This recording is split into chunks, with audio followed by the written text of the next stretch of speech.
Here's where you can find the Object Eraser tool on your Samsung Galaxy A55 smartphone. Let's do it.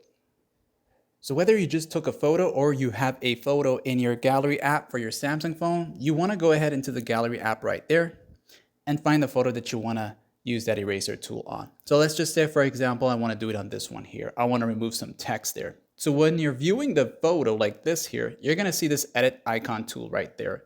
As you tap on that one time, this is going to appear like that for you. You'll see these other options to the bottom here, and you want to go to the 4 circles right there. As you tap on that, you'll see the different set of tools that you can make use of. And one of them is the Object Eraser to the far left. Some Samsung phones may have it to the right side, so you'll just have to navigate over to the right side and find it. Now, once you see the Object Eraser tool, you'll tap on it.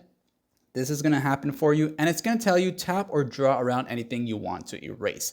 So let's just say I want to remove the word Samsung. All right, so I'm going to go ahead and just kind of circle it like that. And when that happens, you'll see it kind of highlights automatically on its own, and you have the option to erase now. So when I press erase, it's going to say erasing, and you're going to see it's gone. So it really does work great, especially on things like text. You can see that's really, that's awesome, right? And it works great with the background as a solid color. And of course, if you made a mistake and you want to undo this, you can press the undo option. That's going to undo your erase.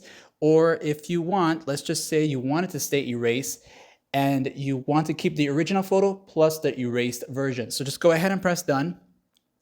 And before you hit save here, before you do that, you want to tap on the 3 dots. That's going to give you the option to save as a copy. And saving as a copy now will create a copy and keep the original one. So now you have the copy of the erased version, and then you have the original one for you. Like and sub.